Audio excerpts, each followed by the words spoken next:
예, 오늘거의 당잠사입니다. 당신이 잠든 사이 전해진 소식들 확인해 보시죠. 바로 보겠습니다.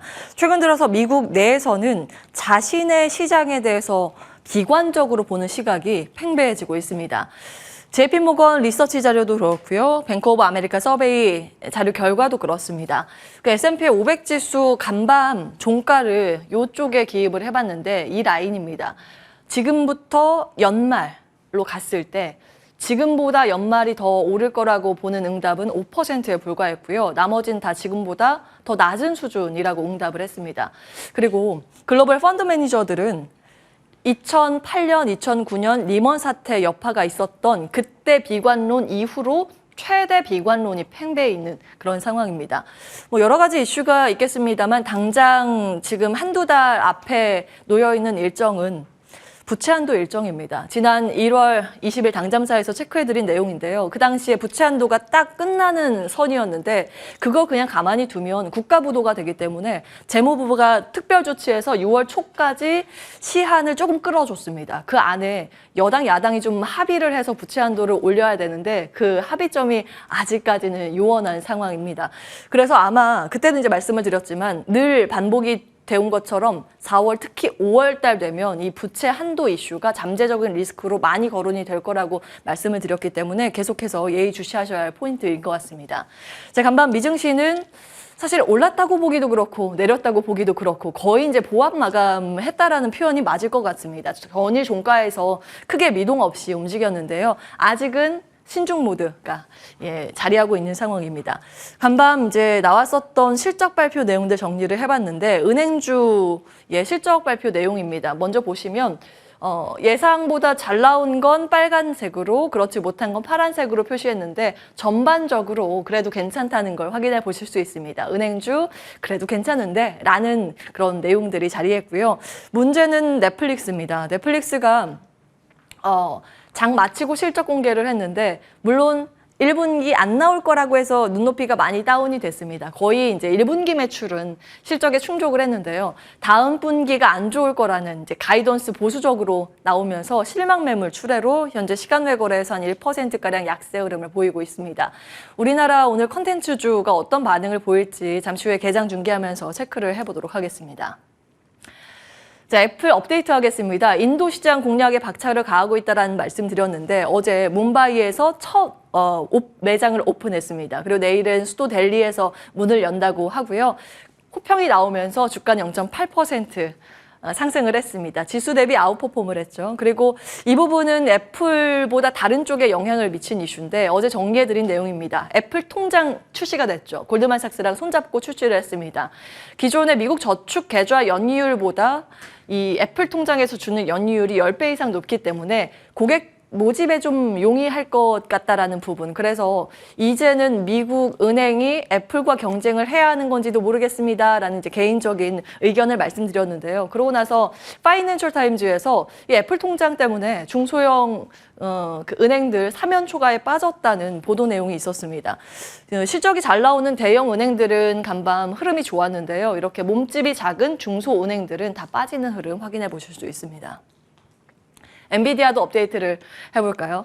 엔비디아 사실은 1월부터 AI 인공지능이라는 화두가 시장에서 주목을 받았을 때부터 최대 수혜가 엔비디아가 될 수 있다는 부분 이 당잠사를 통해서 체크를 해드렸고요. 그 이후로 주가가 굉장히 많이 올랐습니다.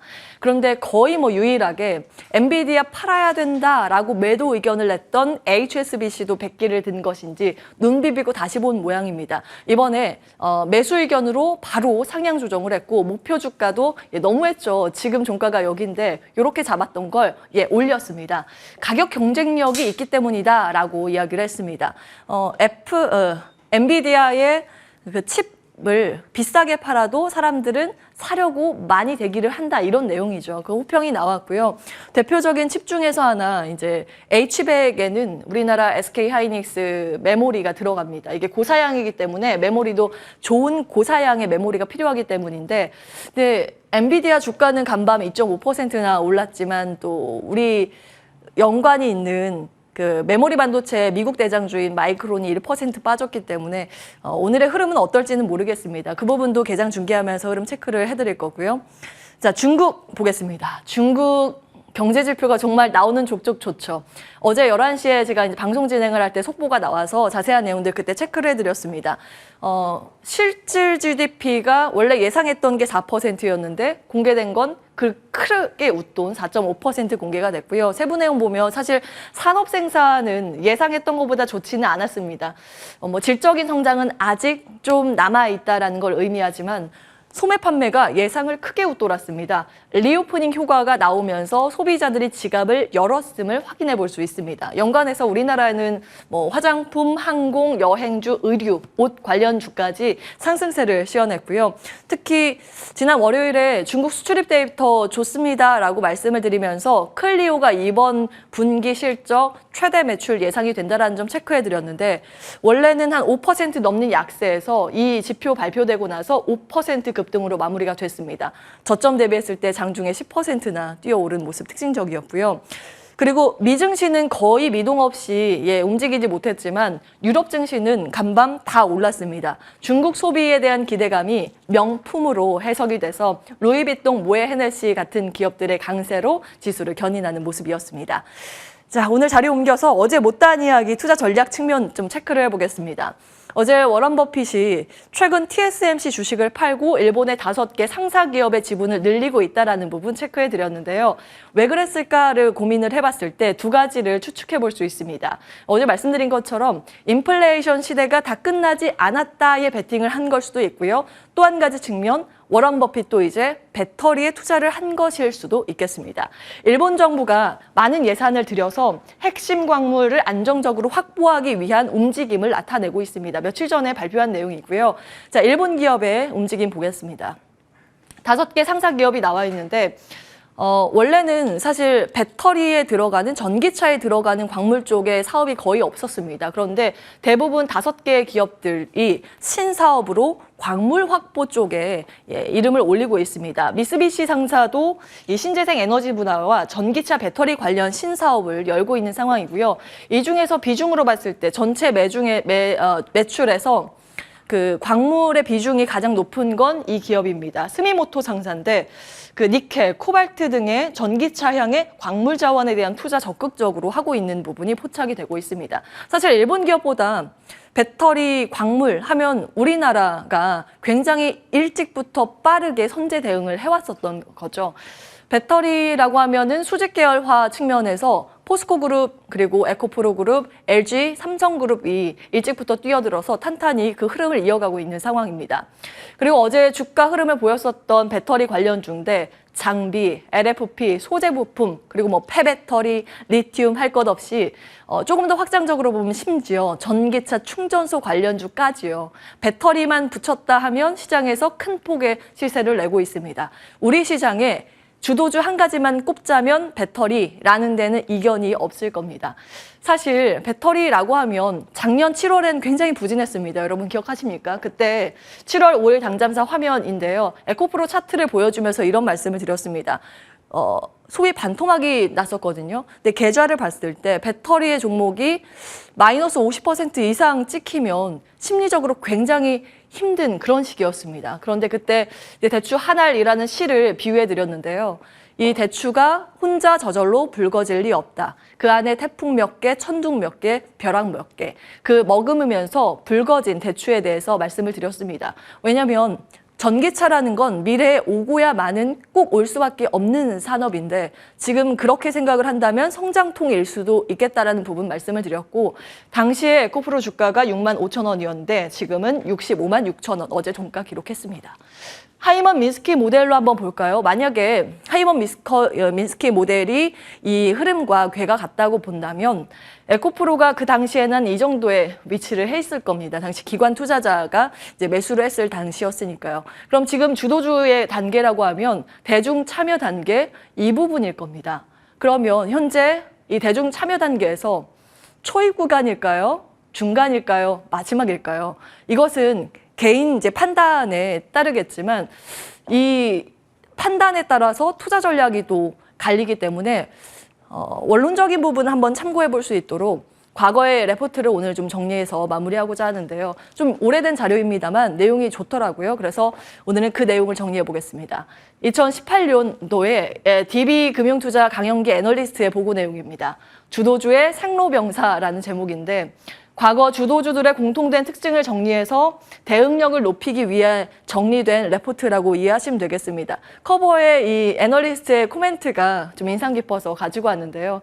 주식시장에 인간의 탐욕이 서려 있다면 주도주는 인간의 탐욕에 대한 결정체와 같다. 주도주를 경외, 원망의 대상이 아니라 하나의 주식으로 바라본다면 공통된 특징이 관찰된다라는 내용입니다. 그 주도주만이 지니는 공통분모를 한번 찾아보겠습니다. 이 레포트 내용에 각 시대의 주도주를 꼽았는데요. 기준은 이렇습니다. 코스피 200 내에 있는 한 시대를 풍미한 주도주 안에서 그 수익률 상위 배열로 5%에 해당되는 기업. 예를 들면 100개의 기업이 있다면 수익률 기준으로 줄을 쫙 세웠을 때 5개 기업에 대한 공통분모를 추렸다는 겁니다. 그 기준으로 봤을 때 1990년도부터 2018년도 레포트 발간 전까지의 주도주가 나와 있는데요. 한 시대를 풍미했던 과거의 추억의 종목들이 나와 있습니다. 특징들을 한번 볼게요. 이들의 움직임을 추려서 공통분모를 찾아서 일반론적으로 정리가 되어 있습니다. 주도주 초반의 특징은 직전의 주도주가 현재 다시 주도주가 될 가능성이 거의 낮다라고 이야기를 하고 있습니다. 그 이유는 이 레포트에 기술되진 않았는데 제가 이해하기로는 이랬습니다. 예를 들면 기존에 있는 산업, 반도체라고 본다면 반도체의 과거 사이클 호황기 때와 불황기 때의 주가의 데이터가 있습니다. 그래서 만약에 지금 호황기라고 한다면 과거의 호황기와 어떤 부분이 달라졌을까? 플러스 마이너스 알파를 할 수 있겠죠. 기준선이 있습니다. 그런데 없던 산업이 생긴다. 예를 들면 인터넷, 과거에 인터넷이 없었던 시절에 갑자기 인터넷이라는 것이 생길 당시요. 어디까지가 주가의 고점인지 당초에 가늠을 할 수 없습니다. 그때 생겨난 게 미국의 닷컴 버블이었는데요. 멀티플을 그때 굉장히 많이 주기도 했습니다. 그래서 새로운 산업이 생기면 과거 데이터가 없기 때문에 시장의 심리가 더 폭발적으로 반영이 될 수 있는 주도주라고 저는 이해를 했습니다. 중반의 특징은 이렇습니다. 고점 대비했을 때 30% 이상 하락하지 않는 특징을 대부분 가지고 있었고요.